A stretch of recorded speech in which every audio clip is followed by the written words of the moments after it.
right, looks like we are live. I can't tell anybody's on just yet, but it's just 7:46. We'll give it, I don't know, we'll give it 4 minutes because I know we're starting a little bit later than normal. I know sometimes we can start rambling and lose track of time, but I'm going to do my best to keep it around an hour. That's right. I want to give everybody a chance to jump in.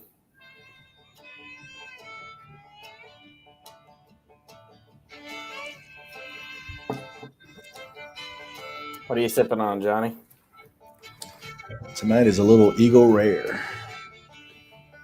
Fancy. Yeah, it's it's good, but it's a little bit more expensive than what it should be. But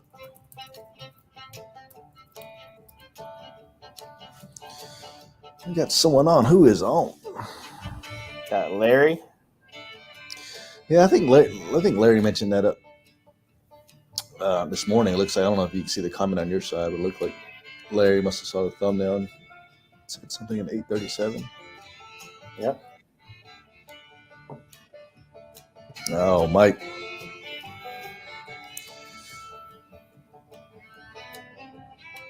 Mike, hope all is well. Hopefully this is not keeping you up too late. Keeping me up too late. Getting your beauty sleep. Right. That's what I told Johnny when we were talking about the start time of the show. I said, man, I got to have my beauty sleep.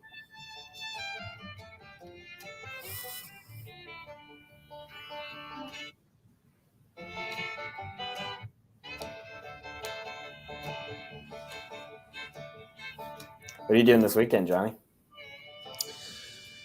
I don't know. I'm trying to go out with Merv so I can see that 21-inch, his new 21-inch screen in action.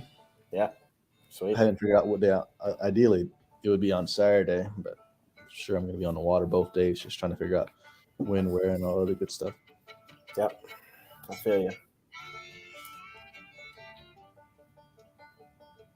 I think Mike just came from my video, so he's saying big fish. That was a big one for Smith, man. That's true.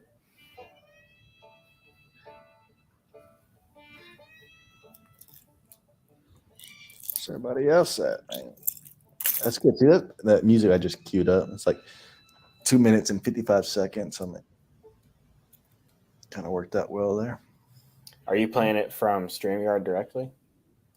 No, I'm just playing in the background. I think what is this? I guess it's a music app. I just play it. It's music I got from YouTube, so hopefully I won't get dinged on that. Well, we got two other folks who just joined. Is it got Gordo? What a whopper! What's up, Whopper Plopper playing, y'all? What's Whopper plopping? Not a Whopper plopper yet, but give it some time. What there's a water temperature, right, that you like to start throwing top water? No. Not one of those guys who waits for, it's got to be 50.12 degrees. Mm-hmm. I'll start first week of March usually. First week of March. So start warming up then? Longer days? Yeah, that's like when it first starts to me. So you'll get a lot less bites when you're doing the top water thing early on, but the ones you get are going to be like, I caught a 5-pounder last year on a spook in March. So just yep, it's on my YouTube channel. It's cool. It's a cool fish catch. First top water fish of the year was like 5.3. It was a big one. This is gonna be the year, man. I'm a fish top water a little bit more. Make you proud. Start catching some. Heck yeah, dude. I'm all about some top water action. I don't know why I don't fish it more, especially like on Priest instead of getting like hung up all the time. Even like, I guess Gunnersville or anywhere, like at least at Gunnersville, you're not getting stuck in grass. Yeah, anywhere. I mean, it's fun. 4:37. We're to the 5-minute mark here in 20 seconds. We're going live.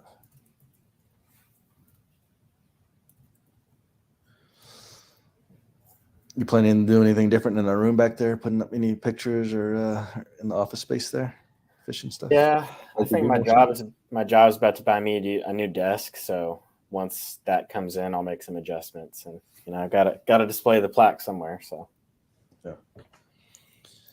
All right, 5 minutes in our start of our live stream. So why don't we go ahead and get started? Welcome for everyone that if you're watching this live stream on a recorded session. This is just my buddy Alex and I just kind of chatting winter bass fishing. I think Gordo's in the middle of something, but I think once he wraps up with that, he's going to join us, and we're going to try to keep today's session under an hour. So we'll probably wrap up around 8:45, but feel free to chat in your questions or whatever y'all want to talk about. So first up, Alex, before we officially went live, one of the things that we were talking about earlier was Bass Talk Live, and you were asking, like, how do I have time to, like, listen to all this stuff? And so, for me, like, when I get up early in the morning, I need an hour to get ready to go work, just to kind of go through my morning routines. And so I think it's, like, super interesting for me. It's like my first, like, 30 minutes, is like drinking my cup of coffee and catching up on YouTube. And so that's kind of how I slowly wake up my mind, is kind of seeing what's on YouTube, and then getting ready for work. And so I'll do that. And then, like I said, I live in Antioch, and driving to Nashville, it's a good 35-40 minute drive. And so that's when I'll turn on some podcasts and listen to some BTL. And then on the way home, for some reason, it's more traffic, and sometimes it takes me 45 minutes to an hour. And so through that, I can listen to a Boss BTL episode. But I think you work from home, so you probably don't have the same routine, right? Yeah, I do work from home, and I have I do get up early. I get up early and go to the gym. So while I'm getting ready to go to the gym, and while I'm driving back, and while I'm making breakfast and stuff, I get about probably an hour total in the morning to listen to whatever podcast I'm on at that time. But yeah, man, between work and gym and family and trying to make the videos, I mean, I don't see how you have the time. You must get more sleep or less sleep than me, and that's surprising. Nah, man, it's 24 hours in a day, right? So like I said, drive into work, drive home, and then I probably spend my last hour or so before bed, catching up on the YouTube. I won't listen to podcasts, because I say that, for the truck on the drives, because I'm not, like, having to watch a video. So, but yeah, Yep. Luckily I ain't got kids, and don't, at wintertime, there's not a whole lot of stuff to do around there in the house. I'd love to be in the garage pedaling with tackle, but there's only so much of that stuff you can be doing, Yep. I get it, man. It's the mix of, the hobby and the rest of your life. I get it. Yeah. So one of the things, we were talking early on Bass Talk Live, Matt was talking a little bit about, I think, a newsletter, right? What's it called again? Yeah. So it's called Best on Tour. And this is, I think, his title sponsor for the Opens for the last couple of years, and now for the EQs. And I was telling Johnny about it. Even if you're not, it's geared towards tournament fishermen, but even if you're not a hardcore tournament guy, it's just interesting. They draw up a lot of statistics and a lot of current events going on in the industry. It's just a really good informational newsletter, and they send it out once a week. It's an email. I send it out once a week at like 10 a.m. on Thursdays, and that's the only thing you get from them. So there's no marketing, there's no other stuff. It's just one email per week. That's actually really informative. So if you guys don't get that currently, I think they're having a giveaway for some AFCO stuff right now if you sign up too. So, if you're in the market for some high quality, fishing clothing, you can kill two birds with one stone. Yeah, speaking of AFCO, I believe, it looks like a tactical bassin shirt, right, with that logo, but it's made by AFCO, right? Yep. This is just a Reaper sweatshirt with the tactical bassin. Sometimes they'll have like random closeouts on some of the branded AFCO stuff, and if you can snag it, it's usually $20 or $30 cheaper than a standard whatever it is that they're selling. Dude, I think my thing for next year, Doug and I just got back from the Tennessee Expo up in Knoxville, and there was a few vendors that had AFCO stuff, and I want to say a lot of the ones that I saw were at least 20% off.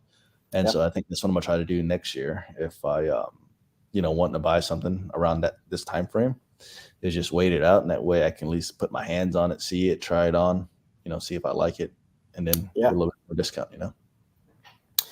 Yeah, man. If I if I wouldn't have had that tournament, I would have been at the show. But duty calls, right? Yeah. And speaking of that tournament, we could talk a little bit about it here, but I think that video just released, so I don't want to give up too much juice. I know Mike that's on here probably watched it, but you just got back from the tournament over the weekend, right? Yeah, man. Had the first tournament of the 2023 season. I won't spoil it either, but it was a great day. Just put it that way. I can tell you guys what I caught them on. We can hold those up real quick. So I caught a nice fish on the DT6 Demon Color. If you guys know me, you know I love to crank, and this time of year you've got to be throwing Demon. Like from now until probably April, you've got to have it in your hand. Yep. Speaking of DTs, I think we got Mike throwing them. I don't feel like maybe he was throwing them, but I know every once in a while he'll send me pictures of like, oh, check out these new crankbaits I just picked up, So. Oh yeah. Well, it doesn't take long when you're around people and you start catching them. It tends to happen. So we got both mics in the chat now. It's good to have them reunited for another week. Yeah. Now again, I think you have two specific you have like a Lew's crankbait rod, or is that Bass Pro cranking stick? What do you? Yeah. I've got a Bass Pro cranking stick that's for my like more shallow stuff. It's a lot lighter. It's a lot more parabolic. And then I've got a 7'2", so that's a 7-foot medium Bass Pro cranking stick, and then I've got a 7'2" medium heavy cranking rod from Duckett. It's that Wheeler cranking rod. Nice, dude. I was actually looking some cranking rods this morning. I got down on a is it Jared Lester? Is it the guy that won on Pickwick? Yeah. Is it Jared? I don't know why. Yeah. It sounds funny. Yeah. But dude, I've been doing a bunch of research on like crappie fishing, just because cool. I haven't been catching. I feel like catching bass in the wintertime is a little bit more tough, and I feel like I can get my confidence up catching crappie, especially with the live scope and the new big screen and whatnot. So I've been doing a bunch of research on crappie fishing. But man, dude actually has a pretty legit YouTube channel. Man, he seems pretty down to earth. Oh, it's Brandon Lester. Brandon Lester. That's why. Yeah, it sounded funny. That's cool. Yeah, but he's a Tennessee guy too. It looks like I think he's from like Fayetteville or something like that. Okay. Yeah. But one of the videos I ran across this morning where he's talking about how he caught him at Pickwick and cranking them and all other good stuff. So of course I went out to Midway and checked out some of his rods and whatnot. It's like $200 for his cranking setup. So, well, I mean, so let's talk about this. Do you like fiberglass? Do you like composite? Do you like just straight up carbon fiber? I mean, what do you like to crank with? So I think I have both. There's that one of those Jacob Reeler rods that's like composite fiberglass, right? And it's like a 7.2. The only thing I like about that one, it just seems so fat, like up by the handle, Yeah. I like that actually. Yeah. And so like that, to me, like that 7.2 rod is nice for like a square bill type deal,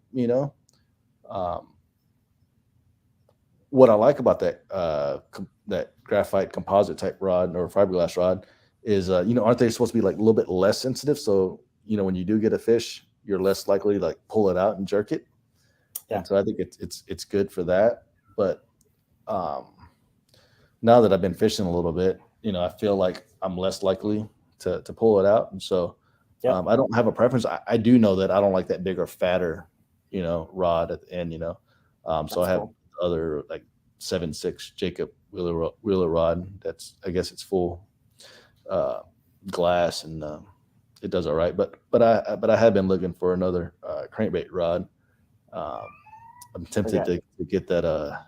Is it Strike? Does Strike King make one that's specific for the crankbaits? Yeah, there's a KVD cranking series, and we got Chad in the chat here. He's a cranking guy. I'm sure he has some. I think he likes Kistler, so I'm sure he's got a preferred cranking rod. But I actually like that fatter handle because I feel like when you're cranking, I don't want to have to grip my fist real tight around some skinny little, dinky handle. I like to have that substantial where I don't have to crank it, near as hard with my handle hand, if you will. Yeah.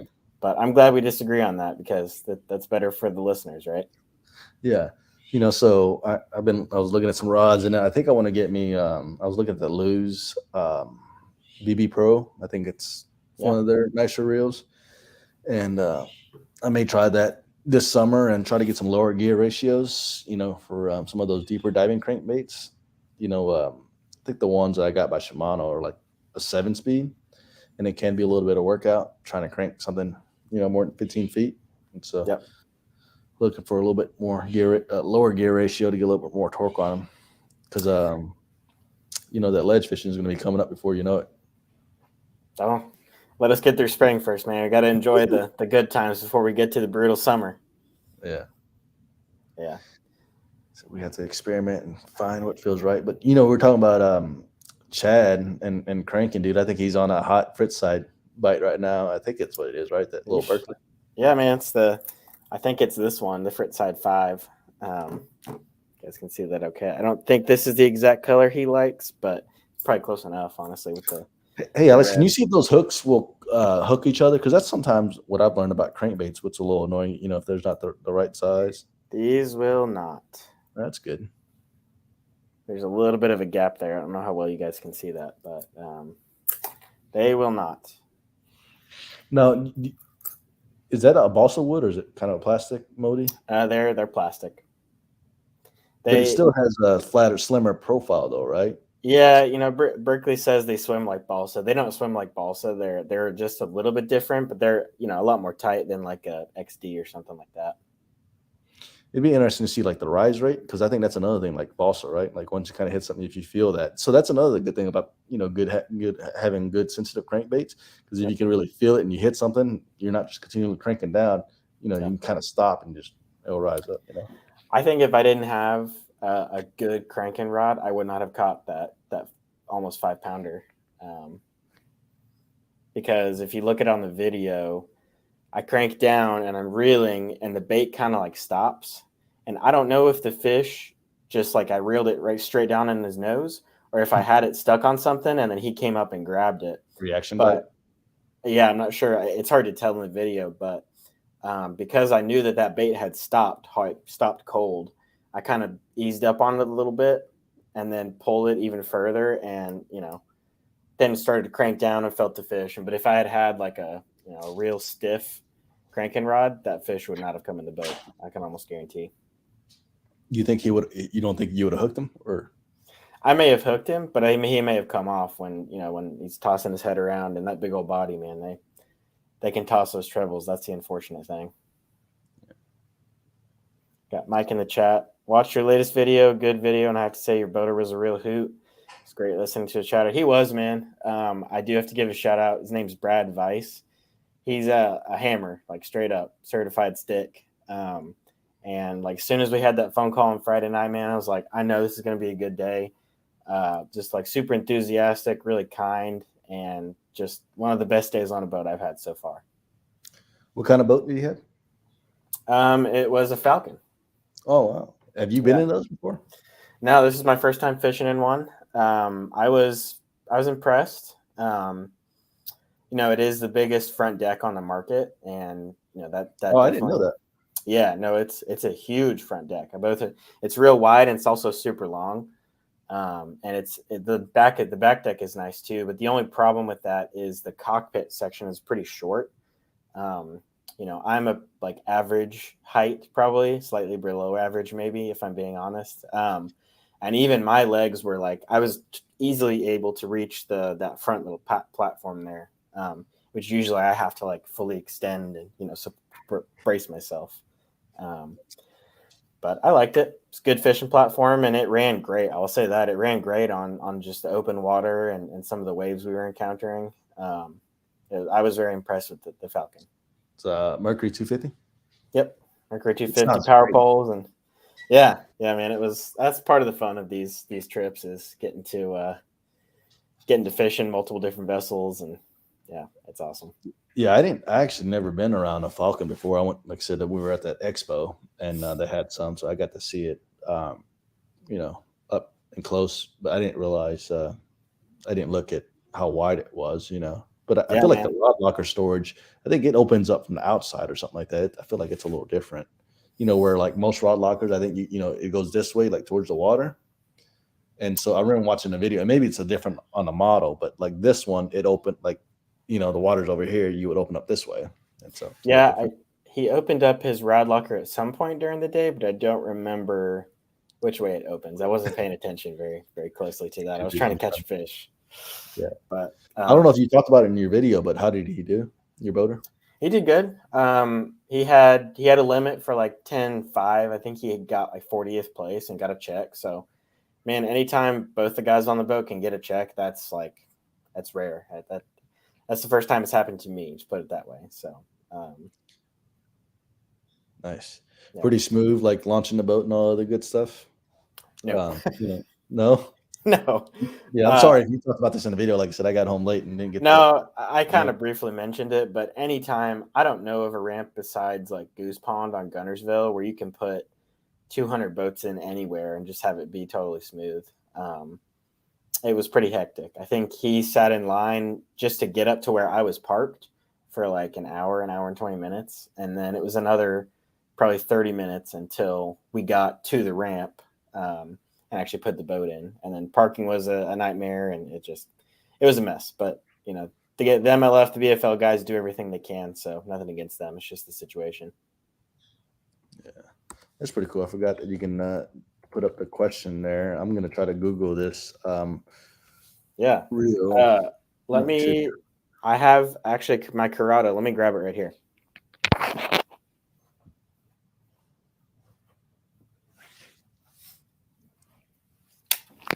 Okay. It's funny how this worked out. Because we got Mike asking about the Curado 200 XG. That's actually what I use for my cranking rod. So this is what I caught that big one on. That's what I was talking about earlier. This is the left-handed version. It's technically the 201. But this 200 size spool is really great for cranking. So he's asking, what to use it for. I would crank on it. So he's trying to figure out which rod and line to use and which bait to throw. Yeah, I would crank on it.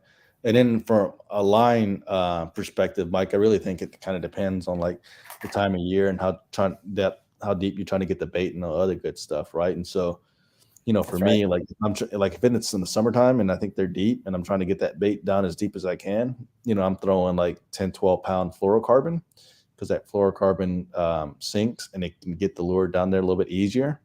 But let's say, you're throwing at like a Strike King 5XD, which to me is like a bigger crankbait, that dives, 13 to 15 feet, depending on how far you cast it and all other good stuff. But if you want that big profile and not want to go all the way to 15 feet, and let's say you want to fish it in 10 feet, you might throw it on like 17 mono, right? And that way it's not diving as much. For me personally, I think you can use, mono, fluorocarbon, or that copolymer line, which, the other Mike will use. One thing I don't ever throw on crankbait is on braided line, and that's because there's like no stretch, and I feel like you can, easily pull it away from the mouth, and everybody fishes a little bit different. But I don't know if you have any thoughts on that, Alex. This is my biggest pet peeve in the world. Unless you're throwing a trap in heavy grass, there is no reason to throw braid with a crankbait. All you will do is rip it out of their mouths. And I've talked to some of our buddies about this. There's a guy who makes YouTube videos here locally. It drives me up a wall, man. As a guy who loves cranking, I don't get it. Everybody will say different things. It's true. That's just my personal opinion. But I do like throwing fluorocarbon. My year-round line size is 12 pound. So, if I know that I'm like on my shallower stuff, on my square bill stuff, I'll usually go to 14 or 15 if I know that I'm going off-roading. But just my general, like super versatile, the most versatile line for me is that 12. That's what I like to throw. Yep. Good question, though.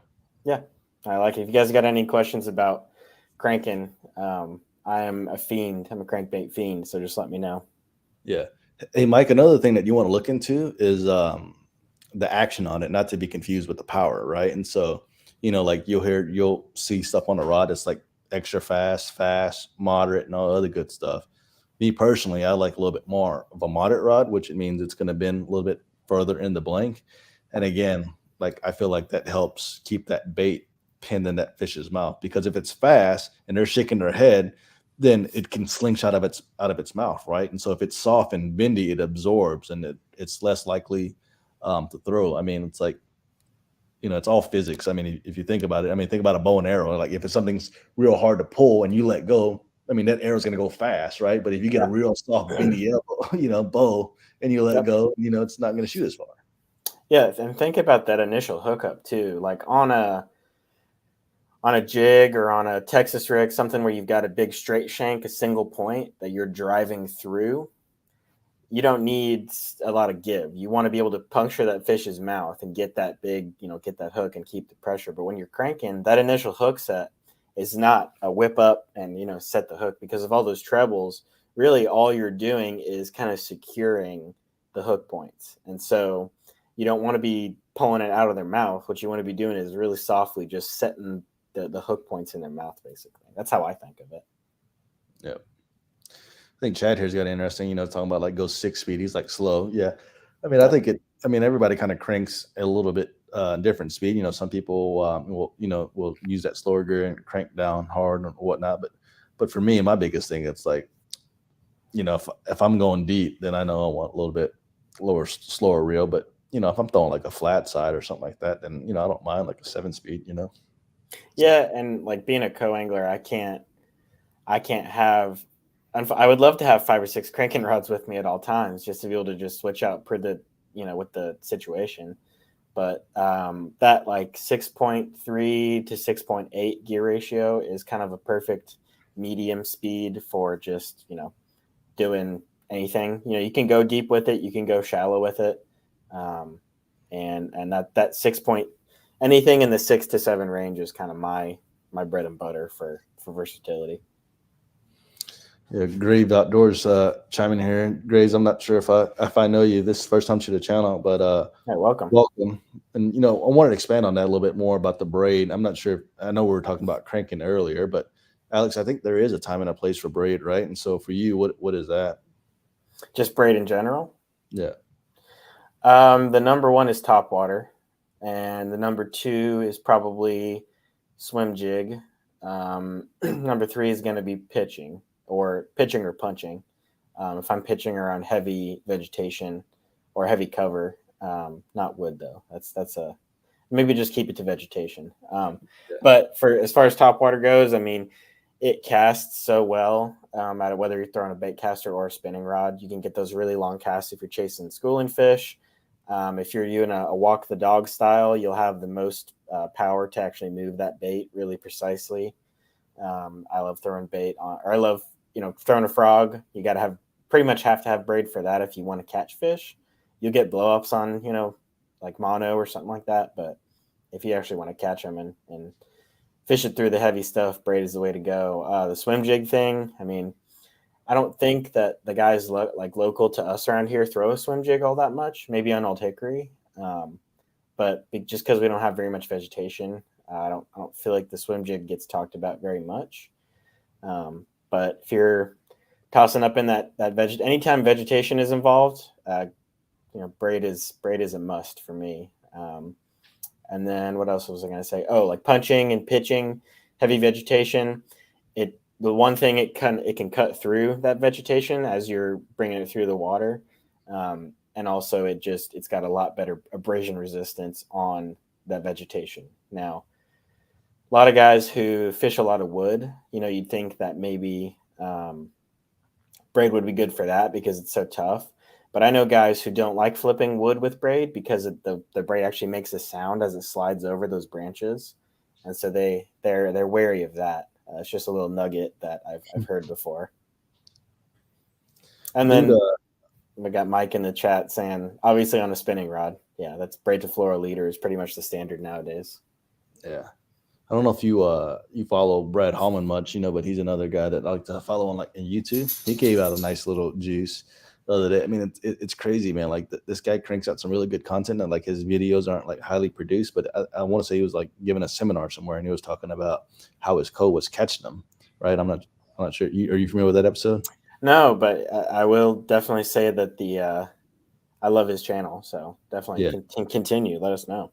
So like I don't remember exactly. Like I said, all I do is like watch fishing YouTube videos and listen to podcasts. All this stuff blends in together. But I want to say like his co-angler was fishing like some kind of plastic bait on straight braid, and then Bradley was throwing it on like just fluorocarbon or whatnot, and his braid and his co-angler was out fishing him, and he was trying to do the exact same things, throwing it in the same spot, all this other good stuff, and he finally decided to switch to braid. And with that braid, it doesn't give any, right? And so like I guess when his co was like fishing that soft plastic, let's say it was like a little worm or whatnot, just like any little twitch, since there's no stretch, like that bait moved around a lot more. Right. Whereas, Bradley was throwing it on fluoro, which had a little bit of give. And so when he was jerking it, it wasn't moving as much. And so he's like, man, it's like just that small. I mean, Brad Hallman's biggest thing was just saying like, pay attention to the smallest little details, right? Because all that stuff matters. And it's crazy when, fish are that pressured, and with all this tournament stuff, just the small little thing can make a big difference. Yeah, and then we got Chad saying use braid backing on all my reels. That's something I'm gonna start doing this year that I haven't done before, is using backing. You familiar with that, Johnny? Yeah, that's what I do. Like put half of backing. I've done braid, and I've also used like big game monofilament too. Like just go over to Walmart and find the cheapest thing, right? Yeah. But what's crazy about like using that big game? I want to say like the first time I did, I bought like the 50-pound big game. And so like then you tie like some kind of union knot to like a 12-pound line. It just looks so funny. Like big old. That's awesome. That's a good point though. If you guys don't know about backing, basically what you do is you take a cheaper whatever line you've got lying around that you don't use a whole lot of anymore, and fill the back half of the spool. So the part that you tie onto and through the spool, you use the cheaper stuff for that. Fill your reel up. I mean, there's different ways to do it. You can measure it. Some guys will actually like take a heavy bait and like throw it out as far as they can and like measure it that way. You can probably just fill it up halfway or a third, close to that of the way of the backing line, and then tie that to your nice main line and use that as your fill the rest of the spool with that. Yeah, that's a really good methodical way of doing it. And I'm like, I just crank, I'm looking at it, I'm like, oh yeah, I think that's good enough. And then I'll get up there and I'll cast out and then get into my backing. I'm like, oh, I guess I didn't go far enough. Then I've just wasted all that line or whatnot. So it's a little annoying. No, it's it's a good thing to do. We got Skinny River. I love big game. I feel like big game was the thing a few years ago, man. Like even when I was doing the trout fishing thing, like big game was a big thing.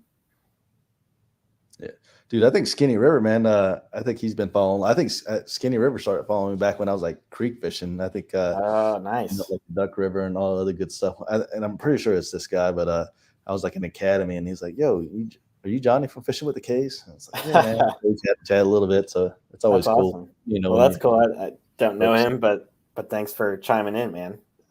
Sub number 10. That's cool, dude. That's really cool. And he's still with me, man. He's still like what I'm watching. So you must be doing something right, Johnny. Good job. I'm trying to do some different stuff, keep it entertaining. That's right.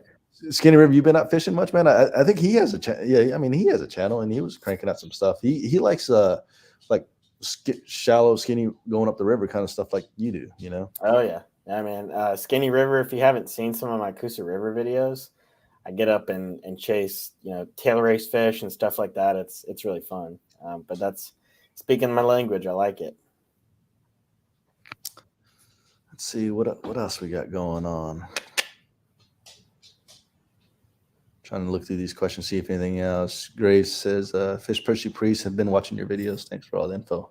I'll try it out. Man, Grace, I'm planning on getting on Percy. I don't know if you like crappie fishing, but when you jumped on, but I'm going to try to get on that crappie bite. And if that doesn't work, I'm going to try to go catch some hybrids until I get bored. And then we'll go along the bait and try to catch a bass or two.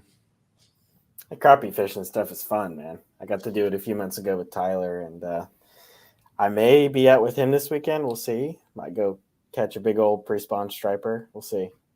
Yeah, why don't you go ahead and make a plug for him real quick?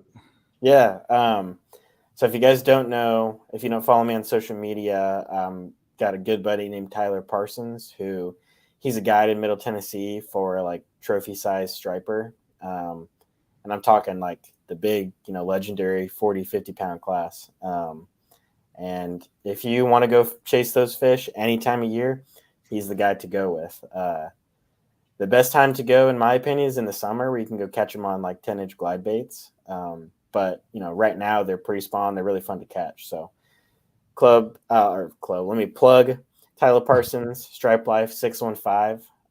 Dude is an amazing guy and then an amazing fisherman too. So shout out to him. Yeah. So Chad, you talking about getting both of you two on the culinary? You talking about me and Alex? I would think he is. Yeah. Maybe. We do need to get back out there. It's been a while, hasn't it? Dude, he's thinking that 20-pound bag is going to take down that tournament, man. It's I guess it's in February. I know Mike wants to fish in it. I haven't caught any big ones out there lately, but I know they're in there. I just don't know how long it would take to catch 5 of them. Yeah. You know what I mean? Like you've only got we got what's up, Wade, man? Wade Life here in the chat. Like if you've got 8 hours for a tournament, do you think you can catch 5 of those 4+ pound smallmouth? And with multiple people, I mean, if there's a tournament, I want to say like 10 boats is crowded, but I mean, there's only so many different things that we could be doing on, it's not like, I'm going to go up in this creek arm. I'm going to go, up in. And listen, Chad would know it better than us. He's been up there lately more than we have, but I would love to see it though. Like, let's, if there's a 20-pound bag out there, I'd love to see it. Seriously. Yeah. And maybe somebody catches a 20-pound bag, but it'd be interesting to see what that next pound bag is. Right. So, yeah. Right. I mean, there might be one 20-pound bag and somebody might come in with 10 pounds and, one smallmouth in a few spots. It might be that, 20 and then 10, 8, 7, 7, 5. That might be what it is. Feast or famine out there, man. That's kind of how Smith was. But I can't. He says it can't be done. I believe that. I just don't know if it can be done in tournament circumstances. Like it'll be interesting to see. Wade Life is fishing this morning. I think Wade Life's more of a creek fisherman, right? Or man, it's gonna be cold if he's out there fishing in the creek unless he's in a kayak or something. If you got waders, you'll be all right, right? Yeah. It's not a bad time to do that. They're always biting. I would love to fish that tournament too. That I think it's on March 25th, or is it February 25th? Oh, I thought it was in the February. I think it's February 25th. But I've got my next BFLs on Gunnersville on that day, so I'll be unfortunately going grass fishing. So is that going to be the first tournament for you in Gunnersville this year? That's right. Yeah, that's right. So we got Chad saying I'll try on Saturday, weigh the top 5. Yeah, man. Spin up a video. Let us know what your bag would be. I'd love to see that personally. I'd like I said, if there's anyone that can do it, I think he's been out there the most out of the guys that I follow. So we'd love to see that. Dude, we got a bunch of folks we're not familiar with here. Frank Evans. What's up, Frank? Going to fish some jigs tomorrow. Let us know what kind of jigs you're fishing out there in Texas and what lake you're on if it's not private and secret. Here in Texas. It's the Sherlunker Lake. That's right. You like fishing jigs, Johnny? I can't say I like fishing jigs, but I like catching on a jig. Yeah, there you go. Dude, I love fishing a jig. You know what, Priest? I think I would like it more if I had like laydowns and whatnot to kind of flip around, but just dragging on the rocks, kind of get hung up. And then, trying to fish a jig on the rivers, it's tough. Yeah, so I get that for sure. Out on the Ray Roberts, he's got some good fishing there. That's cool, man. You ever been fishing in Texas, Johnny? I haven't. We need to do a little road trip. Oh, what up? What's up? We know he's here now. What's up, Gordo? Oh, man. Yes, sir. How are you, dude? Hey, see, that's the thing. You don't know what you're going to get with me. I'll be working out. I'll be eating. I'll be doing something. Keeping it real. I like it. What's up, man? How are you? Hey, can't complain. I'm blessed. Can't complain. That's right. We got Backdraft up in the chat. Sweet. I'll see him tomorrow. Oh, sweet. You guys going fishing? Now, the expo. Okay, yeah, great. Yeah, it's Oh, gonna it be starts busy. tomorrow, huh? Yeah, it's gonna be busy, and I gotta get some lures for hybrid, and Yeah, only he dude. has them. Yeah. Dude, Torrent John Nelson just came out with a nice little video from Torrent Outdoors, right? Is it Torrent Outdoors? Is that his lure company? Yep, Torn outdoors. Yep. Can you hear me? Okay. Yeah. Let me make sure I turn some of this noise down. I don't know if you can easily turn your camera to the side, Gordo. It might look a little bit better on our side. Can you turn it this way? Hold on one second. I'm trying to turn the noise canceling. Okay, there we go. Okay. Now what'd you It's all say? good. Turn it. Can you turn the phone this way? Maybe? Yeah, I won't be able to see y'all, but I could do that. Yep. Okay. Can you not? Hold on. Let me see. I don't think it's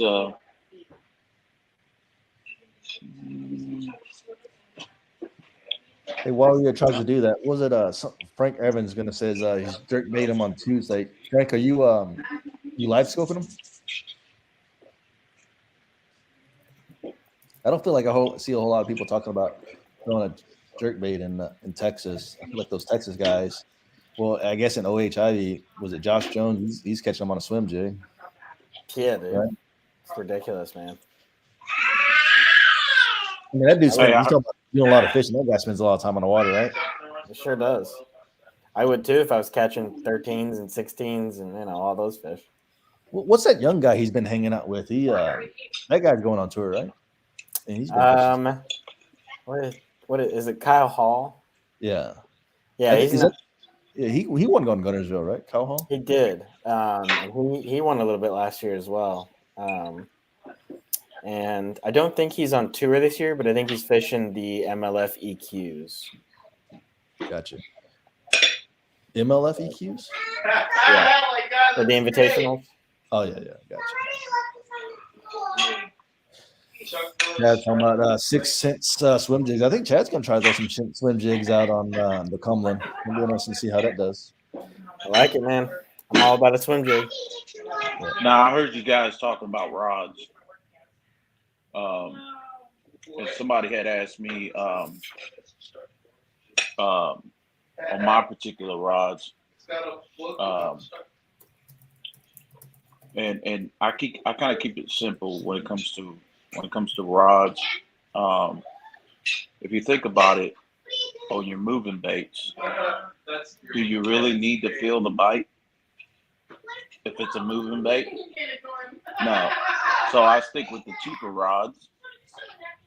You can get good, affordable, cheaper rods for $70 or so.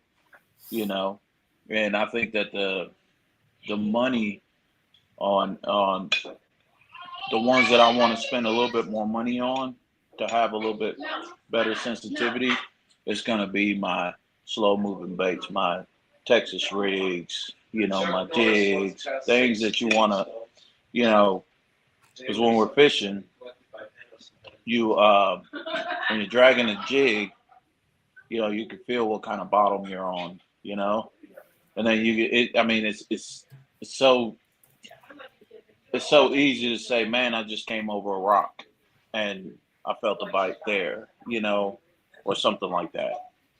Or I came over a little stump. I felt the stump, and after I hit that stump was when I felt the bite, So I spend my money. If I want to spend money on rods, I'm always going to get it on my slow moving stuff. As far as my moving baits, I'll go cheaper on that because it's going to be moving. You're gonna feel the hit. Yeah. So Gordo, also, I think with being a guide, your stuff probably gets beat up. For those who don't know, Gordo's a guide here locally. Your stuff just gets more beat up, doesn't it? Oh yeah. But you can't necessarily have dirt cheap stuff, because you want to have at least quality stuff, something that's, I'll buy some speed spools, some $100 combos, Right. something that has a decent drag to it, you know, and long enough.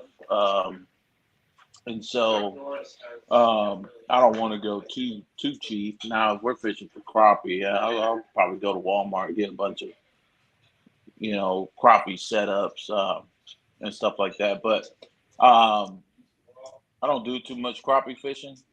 I need to get into it, but we got enough guys on our team that you know that that are phenomenal crappie fishermen. That's right. They got a lake record last year, right? Yeah, yeah. Eric Dickens, yeah, holds it for I think it's a white crappie. I think so. Yeah. Yeah, thing was a Right under monster. like a 294 or something.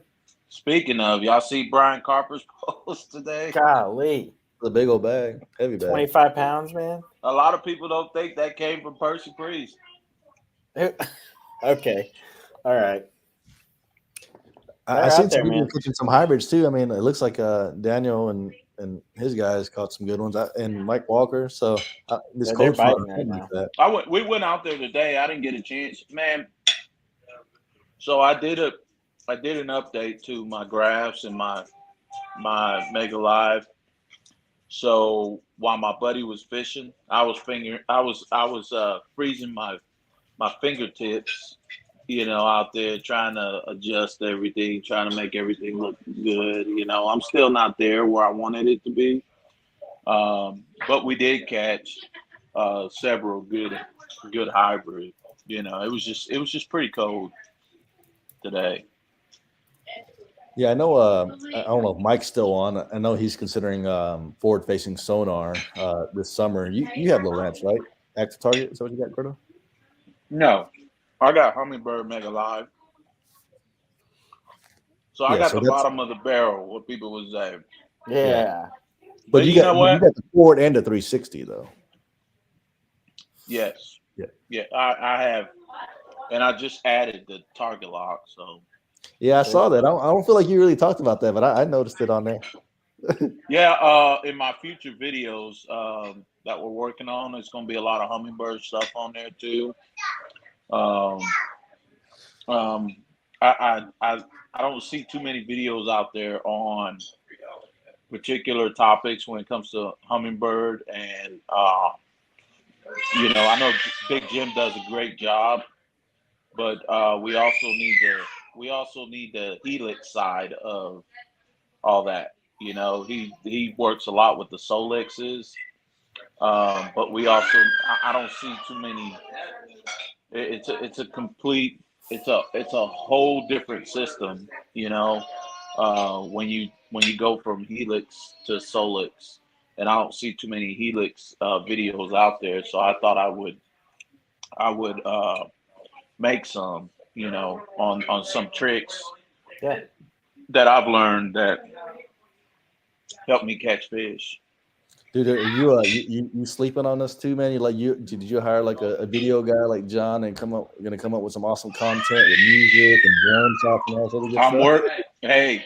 I'm working on it, man. My thing is I want it to be right. I want it to be right. I want it to be engaging. And man, I want people to think of not just only fishing, but as part of my content. I want it to be just a thought about God too while you're out there. Enjoying the outdoors and stuff like that. Just to kind of just have a conversation, which is much needed these days. With the way things are going. The thing that we can go back to is, the outdoors, and most importantly, God, every time. So that's just my goal. That's my goal. I'm looking to do something just a little different, but it's going to be all about fishing too. I love it. Love it, man. We can't wait. I think every time we talk to you, we give you a little hard time because we're just so excited to see your videos, man. Oh man, it's just, man, it's tough, especially when you got a bunch of kids in your house. Big family here to feed. So, um, even when we go to the gym, it's all of us. Not just me. My wife's over there. The kids are in the daycare, and then everybody goes swimming afterwards. That's funny because me and Johnny are the complete opposite. We're sitting here by ourselves in our little offices, That's why Johnny can put out a video every day. That's right. You got a bunch of stuff queued up. Just firing them all when I can. We love it. But my goal is to put out a video at least once a week. Dude, who I'm surprised is Chad, man. Bible Belt on here. That dude cranked out some videos, man. Like he must have got his editing streamlined. Like he'll fish on Monday, get off the water, and have a video up like 2 hours later. So, Chad, we're gonna have to chat offline sometime, man. Let me understand your workflow and how you get your videos out so quick. It takes me a little bit to edit them. But I'm going to switch gears on you guys. We just finished February. We just finished the month of January, and February starting. Is there anything that y'all feel like you're going to do different this month versus last month? Try to fish more. Hopefully the weather cooperates. And so, Alex, I'll let you go first while let Gordo get a bite or two in there. And I know you probably got some tournaments or whatnot. But Alex, anything different you want to do in February versus January? Well, I'm definitely going to be throwing this thing a whole lot more. I have my lipless. So let's talk a little bit about that. It was just a real quick class. What brand is that? What weight? Yeah, this is the Jackal TN70. So Gordo knows all about this thing, and you can catch them on a lipless in January. Like it's definitely a bite that works, but it gets a lot better as the spring gets into full swing, man. Like I was talking to my boater from this past weekend. He's on Gunnersville right now. He caught it looks like about a 5-pounder on a lipless today. So that bite is it's coming in strong here soon. And I do have some tournaments this month, so I'll definitely have a chance to throw it. But focus on those kind of rattle and vibration baits rather than like a 3/8 half, something like that. They got some weird sizes. This is a 5/8 actually. Oh, so this is the TN70. Yeah, TN70 5/8 ounce, and this is the spawning tiger color, which I think is pretty cool. What about you, Gordo? What I know I feel like your fishing kind of depends on what your customers want or whatnot. But if you were just fun fishing, I know you got to fish Chick some last month, and it sounds like you're going to try to do another trip out in Chick this month. Well, I did too. I was gonna hit Nickajack tomorrow, but I was reminded about the expo, so I'm gonna put that on for I'll probably hit the Nickajack Monday. And a rattle trap is gonna be my number one thing. But the one thing I can't wait for the most is my chatterbait. That's the one thing that never leaves my deck. And let me tell you something. I'll let y'all in on a little secret. I catch so many hybrid on a rattle trap. Oh yeah. Really? Oh yeah. Even vertical jigging it. Yep. Huh. I think that is an underrated lure. A lot of people, you can really fish it here in Percy Priest, even though it's a rocky lake,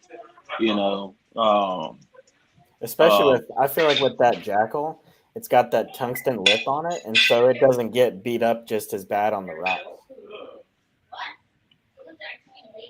And the thing is, once you fish Percy Priest for long enough, you can pretty much get anything unhung.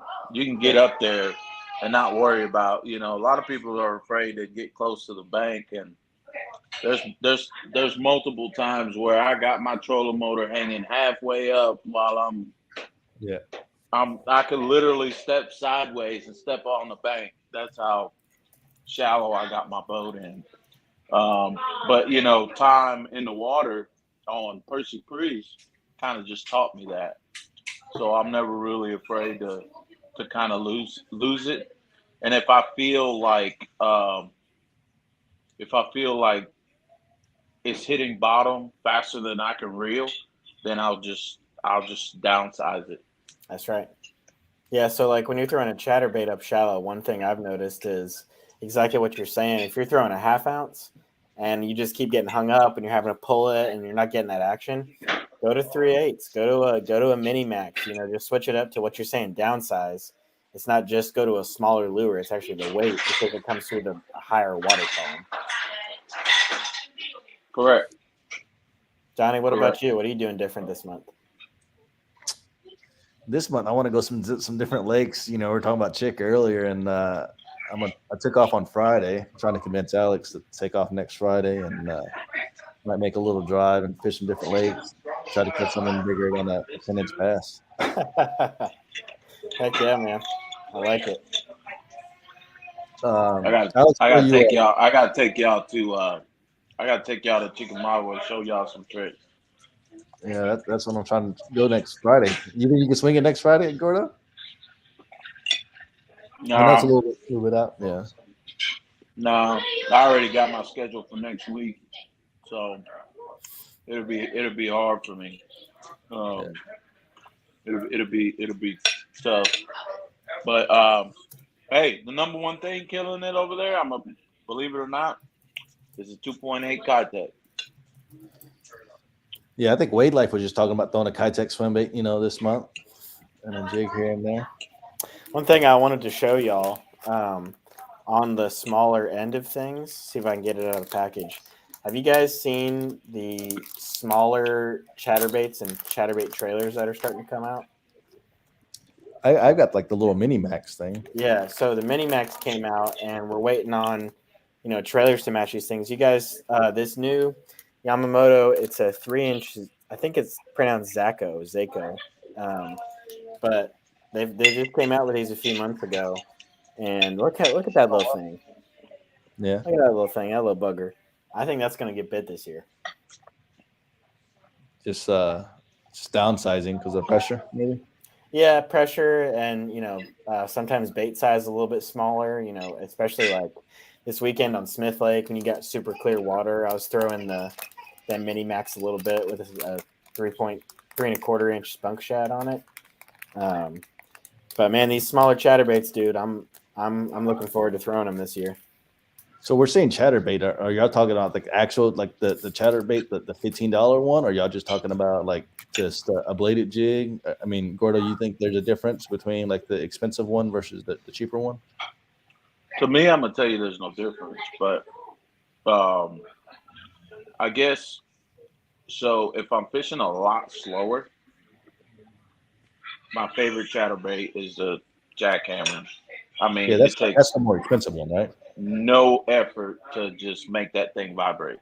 Yeah, Whereas that original, you gotta kind of get it going, get a little. Yeah, before you can keep it consistent.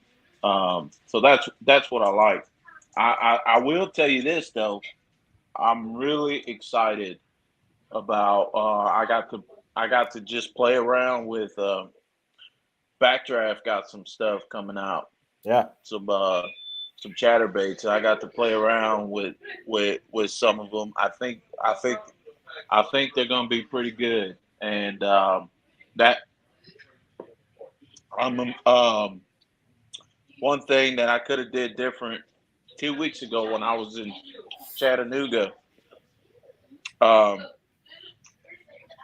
that probably would have got me some more bites was if I would have switched to the chatterbait. But I didn't have my boat, so I didn't have my gear. But in my head, I'm like, gosh, I need a chatterbait.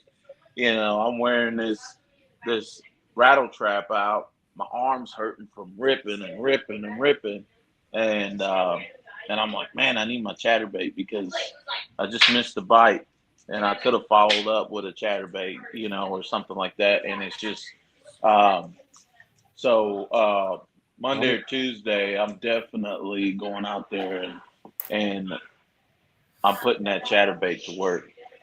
And let me drop a little juice on y'all because this bite starts earlier than people think. When you're in that heavy grass and you're throwing a trap and you're trying to rip it and switch to that chatterbait and you're trying to get it through that stuff and it's not coming through, get a swim jig. I'm telling y'all, that swim jig bite starts way earlier than people think. They think that it's a summertime, heavy vegetation. You can catch them on it right now. What about a swim jig with a little underspin? Is that still considered an under? What do they call that? A swim jig or underspin? You know what I'm talking about? Where it has like the little It's blade. both. Yeah, it's both. I mean, that can work too. I think that's really good for if you're around a lot of bait fish. But like Gordo's talking about, up shallow on these grass flats and then clumpy stuff, it's not completely alive. And that swim jig will come through it so much better than chatterbait. So don't overlook it. Looks like Backdraft's got some. Alex might be on pro staff. I'm waiting to message him until I've got some more followers so that I can actually do something for him. But yeah, man, absolutely. I know we're right at 8:46, Alex. I know you didn't want to go too late, and I think Gordo might be able to stay on a little bit longer. So I want to give you an opportunity to kind of mention anything or talk about any other stuff before you have to drop. Yeah, I will go ahead and jump off, but I just wanted to go ahead and plug my video, man. If y'all haven't seen it yet, I just got my biggest payday in a tournament ever, and I'm really proud of the video. I think it's entertaining and educational too. There's some good nuggets in there, so just plug that. Check out the channel. But man, Johnny, thanks for having me on. Gordo, great to see you again, man. Yeah. And Alex, I know we're doing this on my channel on Thursdays, between like 7 and, ideally at 7 o'clock every Thursday. But we're switching out, right? So I'm hosting on my channel this week, and then next week you'll do yours if things work out.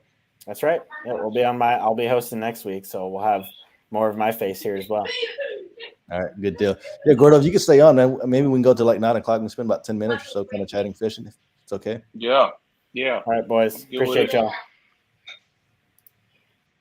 Peace. Hey, Gordo, I know, we talked a little bit about forward-facing sonar. I don't know if Mike's still on, but, I just recently upgraded to lithium batteries.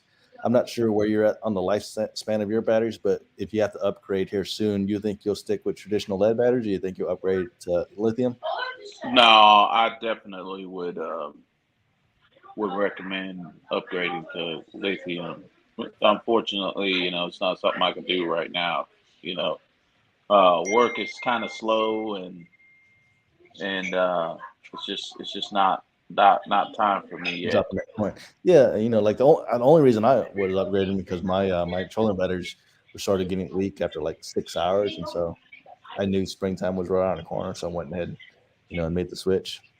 But I don't get hung up too much on details and stuff like that, because I get a pretty good picture. Even if I can't really track my lure that well, at least I know the fish is there. Yeah. And so I can see the fish and I can target whatever fish is there. So right now it's kind of like not, and I'm not really competing for money right now. So it's not something that I'm really too worried about having, but I know that I will want to, just because it would just produce better quality, and I think you should be able to stay out there longer too, right? So let's say you fish all day and you forget to come home. You come home and you get to charge up, because you're trying to get to the family and whatnot. I think what's great about those lithium is they don't use as much energy, or they last longer depending on how many hours you have. I think that's I'll tell you, it's there's so lithium, obviously, even if you go low, it's still going to produce full power versus up till instead a lead. It'll just start bogging down and slowly. And I've been out there for 10 hours or more and felt my trolling motor starting to kind of slow down a little bit, especially on a windy day. So there's definitely, It's an investment for me. You know, Yeah. it's an What, what's investment for me. what's a small investment that you think you could see yourself buying like this month? Is there a certain lure, rod, line, or anything? I know we're about to go to the expos. Is there anything in particular you're looking for? Or is it just more like catching up with some folks and seeing what they got? No, I'm actually trying to buy some stuff. My main thing is really supporting local businesses, local tackle. Um, I want to see what people have to offer. You know, I don't mind trying something out. If I don't like it, I don't like it. I'm sorry. It's just somebody else. It may be for somebody else, but it may not be. You know, for me. But at least I'm able to get out there and support them. You don't know how many times I've been with people and they'll pick up a lure or they'll pick up something. I'll be like, oh yeah, I don't think that'll work, but okay, that's a good concept. Um, and then I'm like, what's up? What it's about? Um, it may not work for you because it's not your style. I think we get conditioned to certain ways and stuff like that. But it's I'm going out there just to support. I'm gonna spend as much as my wife allows me to spend, and then that's it. Yeah.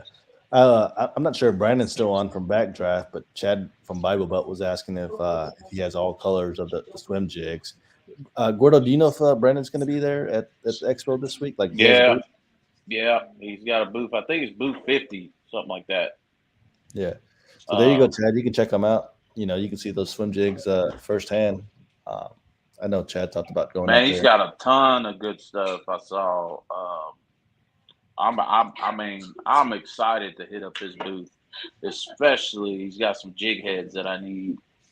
You know, um, for my Demiki style rigs, which is probably become my favorite lure, ever. Yeah, especially with forward facing sonar. So I, ne- maybe, I never maybe thought talk a I little bit never about that. thought I would I never thought I would like it so much, but it's amazing. Yeah. So for the folks that aren't familiar with like a Demiki rig, again, we'll spend like maybe 2 or 3 minutes talking about that. But it's a smaller jig head with a 90-degree hook tie, right? Yep, yep, And you like it because you can kind of vertical jig and like you'll put a soft plastic on there and just kind of hover over the yep. fish. I'll put like a fluke style plastic on there, or sometimes even a paddle tail.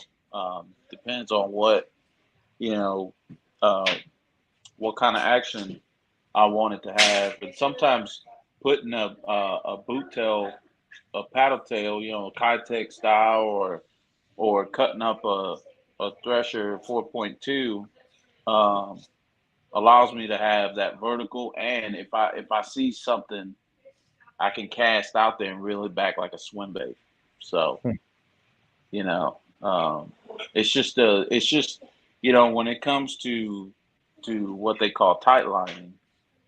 I believe this is something they started doing up north first. Um, it's all about really just casting it out there and kind of just letting it drift back. You know, uh, that's where the term tight lining came from. Yeah. If you had to buy 2 weights, what 2 weights would you recommend folks buying? I would say anywhere between, I would say an eighth, but I wouldn't even go eighth. I would probably go 3/16 and then a 3/8. I could fish a three Oh wow, eighths in 3/8. 45 feet, 50 feet of water. Huh. You know, um, so those are the only two sizes that you'll find on my boat. I'm not sure if you're looking to see that post fishing stuff, but Chad from Bible Belt, I think they have like a little small swim jig head, and I looked at the Knoxville Expo, and I want to say one of the jig head looks like it had like a little scrounger head on it. So that was interesting. Never seen that before. So Yeah, I've never really fished a scrounger head. Um, I think you will, man. If you get out in some more of those TVA legs, I feel like that's a lot of guys are throwing that, but maybe that'll turn you off and try to do something different. But I feel like a lot of the guys throw scroungy TBA system, you know. Yeah, it's something I plan on playing with in the summertime. I just I haven't really gotten to it yet. You know, when you get used to, you know, when your schedule's kind of filled up with, you know, some fishing trips and stuff like that, it's kind of hard to play around, you know, with stuff that you want to play around with. Yeah. Before we go, is there any certain lakes that you want to try to hit up this summer that you don't normally fish, or you think you're going to stay around here? Oh, no. Definitely. I'm definitely venturing out. So I'll be going to Texas. Yeah. I'll be in Florida, and definitely I'll be in St. Clair beating up a bunch of smallmouth. Dude, that's going to be awesome. Yeah, this summer. So yeah, I got a pretty tight schedule. Just because, like, I mean, I don't know if we talked much about like that last year, but is that just like a goal that you want to try to do this year and just try to hit up some different places, or just expand your knowledge? Yeah, definitely. But it's also part of the YouTube channel is to also, you know, fish other lakes. So I'll be in Okeechobee sometime this summer. Also in the summer, I'll be in Michigan fishing Lake St. Clair. We actually got a tournament for straight up mounts in Lake St. Clair, and then when I go visit my father down in Texas, we're hitting up Lake Fork. So yeah. Well, cool, man. We got 2 minutes left. I know Liam Graves was the last person that chimed in here. He said he's going to fish Priest most of the time, but going to try and get out to Normandy and Thames and all other good stuff. But I want to say Liam talked about going out. He's going to launch some Long Hunter and try to get on some hybrids this weekend. Is there any type of tips you want to give out before we end the show? Man, you know, the birds can be a good help. Obviously, you hear that a lot. Don't really commit to them because, you know, sometimes there's looms, you know, or sometimes the wind is blowing too hard. That's blowing a lot of bait around, and you'll get caught up a lot. My biggest tip will always be is use your electronics. I don't mean by forward facing sonar. I just mean use your electronics. You know, just because you see not even just for bait. If an area is too concentrated with bait, I kind of stay away from it unless I know that the fish are feeding like crazy there. I like the spots that the baits are kind of scattered out. And you use your graphs. Use your graphs to, you know, find it. They're going to be grouped up. They're going to still be grouped up. So, you know, if you find you a good, you know, if you graph you a good spot that you see 10, 15 fish at, you know, you got to move quick. You know, stop, pull your trolling motor down and fish it. You know, throw what you got. So that's my biggest tip, man. It's just always just, you know, use your electronics to find these guys because, you know, if you're just always going to rely on the birds, there's sometimes that you're just going to be disappointed. Yeah. And then, or they can book a trip with you and get lessons firsthand. There right? you go. There you go. Yeah. BrianCarper.com. Definitely. I don't know if he's running a special right now. But I think he always is. But yeah, BrianCarper.com, book a trip. Man, we'll not only put you on fish, man, we'll also teach you a bunch of stuff, you know, to kind of help you. I mean, we just had a father and son duo who they're fishermen. They're bass fishermen, and I mean they do great. But they were struggling to catch hybrid and stuff like that, and I kind of showed them. They didn't think that using your electronics for hybrid was such a big thing. It's just follow everybody else and look at the birds, and that I showed them that that's not the thing. I mean, we left an area where there was 20 boats, and we went to an area that had no boats, and we pulled up several 7-8 pound hybrid, and it was just a blast, cast after cast. So they're not always going to be where everybody's at. I think that some people follow the most popular person because they think that that's where they're at. And sometimes that just doesn't always work out, because even I would have a bad day on the water, But yeah, that's just the tip I can give you right now. Well, cool, man. I appreciate you jumping on. We had a few folks on. It looks like folks are slowly dropping off, but man, hopefully this can be a regular thing. Jump on when we can and talk a little bit of bass fishing, catching up. And I'm sure I'll see you tomorrow or maybe this weekend.